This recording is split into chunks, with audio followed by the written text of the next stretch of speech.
உண்டாம் நல்ல மனம் உண்டாம், மாமலரால் நோக்குண்டாம், மேனி நுடங்காது பூக்கொண்டு, துப்பாத்து திருமேனி தும்பிக்கையான் பாதம் தப்பாமல் சார்வார் தமக்கு. இந்த வீடியோவில் நம்ம பார்க்கக்கூடிய விஷயம் அப்படிங்கிறது மே மாதத்துக்கான பலன்கள். இந்த மே மாதம் அப்படிங்கிறது ஆங்கில மாதம். மே மாதம் அப்படிங்கிறது சித்திரையினுடைய 18ஆம் தேதியிலிருந்து ஜூலை மாதம் ஜூலை மாதம் தொடக்கம் வரைக்கும், அதாவது சித்திரை வைகாசி 17ஆம் தேதி வரைக்கும் இருக்குது. மொத்தம் 30 நாள் இருக்குது இந்த மே மாதம் அப்படிங்கிறது. இந்த 30 நாளுக்குமான பலன்கள் அப்படிங்கிறது என்ன, 12 ராசிக்கும் அப்படிங்கிறத நம்ம பார்க்குறோம். முதல்ல இந்த சித்திரையினுடைய விசேஷங்கள் என்ன அப்படிங்கிறத பார்ப்போம். சித்திரை மாதம் அப்படிங்கிறது சித்ரா பௌர்ணமி அப்படிங்கிறது ரொம்ப தவிர்க்க முடியாத ஒரு விஷயம். சித்ரா பௌர்ணமி அப்படிங்கிறது சித்திரை 17 அன்று வருது. சித்திரை 17 அப்படின்னு எடுத்துக்கிட்டிங்கன்னா சித்திரை 18 வரைக்குமே பௌர்ணமி இருக்கும். சித்திரை 18 தான் மே மாதத்தினுடைய முதல் நாள்.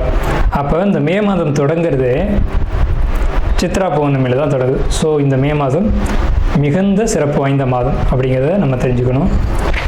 இந்த மாதத்தினுடைய கிரக நிலைகள் அப்படிங்கிறது ரொம்ப ரொம்ப ரொம்ப விசேஷமாக இருக்குது. என்ன விசேஷமாக இருக்குது அப்படின்னு கேட்டிங்கன்னா, மேஷத்தில் வழக்கம் போல் எல்லா சித்திரை மாதத்திலும் சூரியன் உச்சமாக தான் இருப்பார். ஆனால் இந்த வருடம் மட்டும் செவ்வாய் ஆட்சி பலம் கொண்டு அதே வீட்டில் இருக்கார். அதே மாதிரி ரிஷபத்தில் புதனும் சுக்கிரனும் 2 நட்பு கிரகங்களும் இணைஞ்சு ஒரு அற்புதமான ஒரு நிலையில், சிம்மத்தில் கேது, அடுத்த நிலையில் பார்த்திங்கன்னா மிதுனத்தில் குரு, அவர் இந்த மாதத்தில் கடகத்தை நோக்கி பயணிப்பார். அதே மாதிரி கும்பத்தில் ராகு, மீனத்தில் சனி. இந்த மாதிரியான விசேஷம் கொண்ட ஒரு கிரக அமைப்புகள் இந்த மே மாதத்தில் அமைஞ்சிருக்குது அப்படிங்கிறது 12 ராசிக்குமே ரொம்ப ரொம்ப ரொம்ப சிறப்பான பலன்களை கொடுக்க இருக்குது.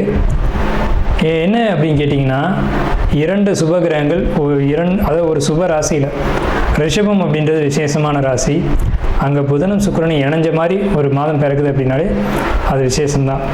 சரி, என்ன மாதிரியான நல்ல பலன்கள் நடக்கும் அப்படிங்கிறத நம்ம பார்ப்போம். இந்த சித்ரா பௌர்ணமியினுடைய விசேஷங்கள் என்ன அப்படின்னு பார்த்தீங்கன்னா, சித்ரா பௌர்ணமி அன்னைக்கு தான் சித்திரகுப்தனுடைய வழிபாடு நடக்கும். சித்திரகுப்தன் அப்படிங்கிறது யாருன்னு கேட்டிங்கன்னா, யமனுடைய பிஏ, அதாவது அசிஸ்டண்ட். இவர் தான் பாவ புண்ணிய கர்மா கணக்குகளை கையில் வச்சக்கூடியவர். ஸோ இவர் வழிபடக்கூடிய நாள் தான் சித்ரா பௌர்ணமி. அது மட்டும் இல்லாது ஒவ்வொரு குடும்பத்திலையும் அந்த குடும்பத்தினுடைய கன்னி தெய்வங்களை வழிபாடு பண்ணக்கூடிய மாதம்தான் சித்ரா பௌர்ணமி. சித்ரா பௌர்ணமி என்று விசேஷமாக அவங்கவுங்க குடும்பத்தில் கன்னி தெய்வங்களை எடுத்து வழிபாடு பண்ணுவாங்க. நம்ம வேணால் கன்னி தெய்வங்களுடைய வழிபாடு எப்படி அப்படிங்கிறத ஒரு தனி வீடியோவை கூட கொடுப்போம். ஸோ கன்னி தெய்வ வழிபாடு அப்படிங்கிறது ரொம்ப விசேஷமானதும் கூட, முக்கியத்துவம் வாய்ந்ததும் கூட. இதில் சித்திரகுப்தனுடைய வழிபாடு ரொம்ப ஒரு அவசியமான விஷயம். அதே மாதிரி திருவண்ணாமலை கிரிவலம், அவரவருடைய குலதெய்வ வழிபாடு. இதில் ரொம்ப குறிப்பிட்டு பேசணும் அப்படின்னா, அன்னதானம் கொடுக்கறது. இந்த சித்திரை மாதத்தினுடைய ஒரு உக்கிரமான காலகட்டத்தில் அன்னதானம் கொடுக்கறத காட்டிலும் நீர்மோர் கொடுக்கறது, தாகத்துக்கு தண்ணீர் கொடுக்கறது, இதெல்லாம் ரொம்ப ரொம்ப விசேஷம். ஸோ அவங்க வயிறு குளிர்றது போல், மனம் குளிர்வது போல் உங்களுக்கு கர்மா தீர்க்கப்படும் அப்படிங்கிறது முக்கியமான விசேஷம். ஸோ இது முக்கியமான விஷயம். அதே மாதிரி இந்த சித்திரை மாதத்தில் கத்திரி வெயில் அப்படிங்கிறது மே மாதம் 4ஆம் தேதி அன்னைக்கு மே 28 வரைக்கும் இருக்கும். இந்த 25 நாட்களும் மக்கள் அதிகப்படியாக யாரும் வெளியில் வராமலும் சில விஷயங்களை தவிர்த்துக்கவும் வேணும். அன்பார்ந்த மேசராசினியர்களே, இந்த மே மாதம் அப்படிங்கிறது உங்களுக்கு ஒரு உன்னதமான காலகட்டம் தான் சொல்லணும். என்ன விஷயம்னு கேட்டிங்கன்னா, கடந்த காலகட்டங்களில் இருந்த நிலைமை போக இப்போது கிரக நிலைகள் அப்படிங்கிறத வச்சு பார்க்கும்போது, கிரகத்தை வெல்ல மனிதனால் முடியாது அப்படிங்கிற ஒரு அடிப்படையில், ஏன் அப்படி சொல்கிறோம்னா, கடந்த காலகட்டத்தில் எதிரியினுடைய ஒரு தாக்கம் அப்படிங்கிறது பெரிய அளவில் வந்திருக்கும். இப்போ அதே எதிரியை நம்ம என்ன சொல்லுவோம்னா, சரிப்பா உன்னால் முடிஞ்சது நீ பாரு அப்படின்னு நம்ம சொல்லுவோம். அதுலேயும் நம்மளுடைய நிலை அப்படிங்கிறது முன்னாடி இருந்ததை விட இப்போ ஒரு தைரியமான ஒரு சூழலுக்கு வந்திருப்போம். என்ன காரணம்னு கேட்டிங்கன்னா, இந்த மாத கிரகம்னு சொல்லக்கூடிய செவ்வாய் ஆட்சி பலத்துக்கு வந்திருக்கு. 5 கூடிய சூரியன் உச்ச பலத்துக்கு வந்திருக்கு. ஸோ இதெல்லாம் வச்சு பார்க்கும்போது எதிரிகளை வென்று எதிரிகள் தோற்று ஓடக்கூடிய காலகட்டம். ஏதாவது பண்ணி இவனை வந்து முடிச்சிடலாம் அப்படின்னு நினச்சது போக இவனை ஒன்றுமே செய்ய முடியாதா அப்படின்ற ஒரு சூழ்நிலைக்கு எதிரி போயிடுவான். ஸோ இப்படி எதிர்ப்புகள் நீங்கக்கூடிய காலகட்டம் அப்படின்னு முதல் விஷயத்தை சொல்லி, பணம் பொருளாதாரம் இதை பொறுத்த வரைக்கும் தேவைக்கு மிகுதியாகவே உங்களுக்கு வருமானம் வரும். அது கடனாக இருக்கலாம், அல்லது கொடுத்திருந்த வருமானமாக இருக்கலாம். ஏதோ ஒன்று வர வேண்டிய பொருளாதாரம் உங்களை தேடி வரும். உங்கள் பாக்கெட்டில் பணம் இருந்துக்கிட்டே இருக்கும், உங்களுடைய ஜிபேயில் பணம் இருந்துக்கிட்டே இருக்கும்.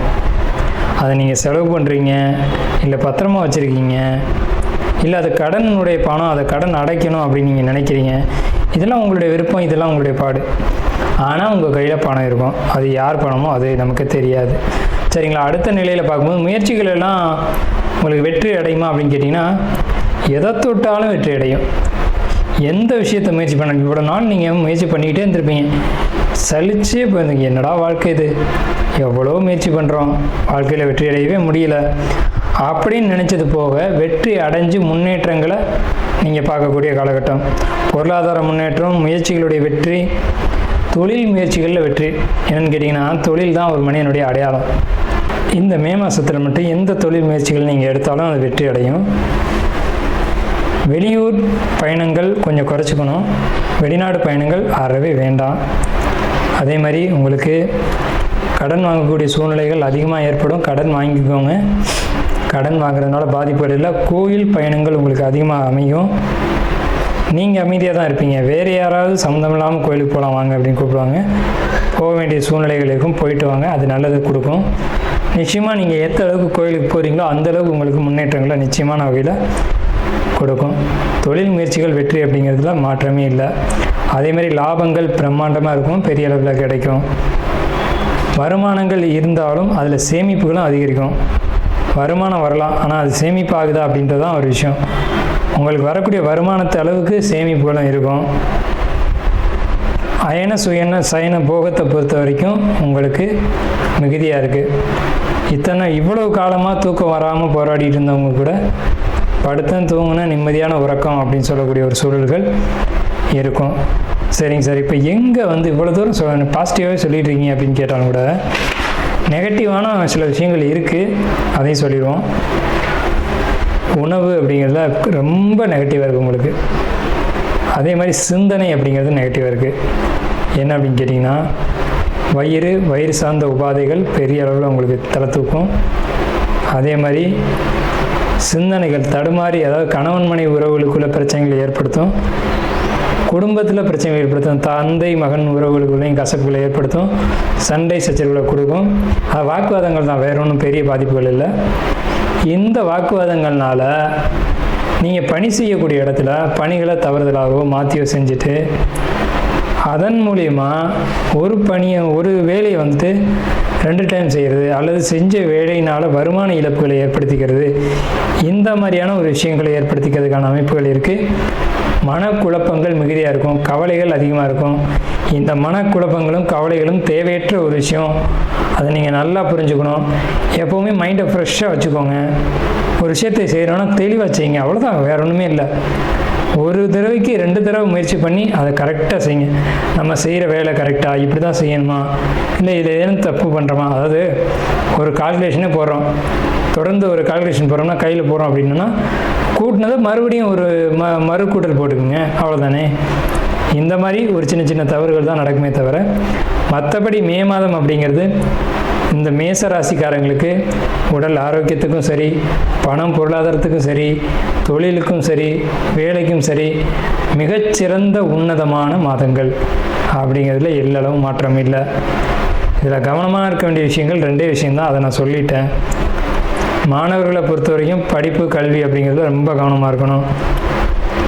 வரக்கூடிய காலகட்டங்கள் கல்விக்காக ஒரு முறைக்கு 2 முறை முயற்சி செய்ய வேண்டியிருக்கும். ஸோ இதுதானே தவிர கல்வியை பொறுத்த வரைக்கும், ஏன்னா உங்களுக்கு வந்து 7 சனி நடக்குது அப்படிங்கிற ஒரே காரணம்தான். கல்வியில் கவனம் தேவை. மறுபடியும் படிக்கக்கூடிய சூழ்நிலைகள் உருவாகும். குடும்பத்துக்குள்ளே ஏற்படக்கூடிய வாக்குவாதங்களை பொறுத்த வரைக்கும் தவிர்த்துக்கோங்க. நாம் இதுவரைக்கும் பார்த்த ராசி பலன்கள் எல்லாமே பொதுவான ராசி பலன்கள் தான், 12 ராசிக்குமே. இப்போது உங்களுடைய தனிப்பட்ட பிறப்பு ஜாதகம் அப்படிங்கிறது உங்கள் ஜாதகத்தில் தனிப்பட்ட பலன்களை கையில் வச்சுருக்கோம். உங்களுக்கு ஜோதிடம் சம்பந்தமான சந்தேகங்கள் இருந்தாலும் சரி, அல்லது ஜோதிடம் பார்க்கணும் அப்படின்ற எண்ணங்கள் இருந்தாலும் சரி, இல்லை ஜோதிடத்தில் சந்தேகம் இருக்குன்னு நீங்கள் நினச்சாலும் சரி, நம்ம நம்பர் வந்து கீழே ஸ்க்ரீனில் தெரியுது. அந்த நம்பருக்கு காண்டாக்ட் பண்ணி நீங்கள் எந்த நேரத்தில் வேணாலும் நம்மக்கிட்ட பேசலாம். இல்லை ஜாதகம் பார்க்கணும் அப்படின்னாலும் நீங்கள் அப்பாயின்மெண்ட் வாங்கிட்டு எப்போ வேணாலும் நம்மளை காண்டாக்ட் பண்ணி ஜாதகம் பார்த்துக்கலாம். நன்றியும் வாழ்த்துக்களும். வாழ்க வளமுடன்.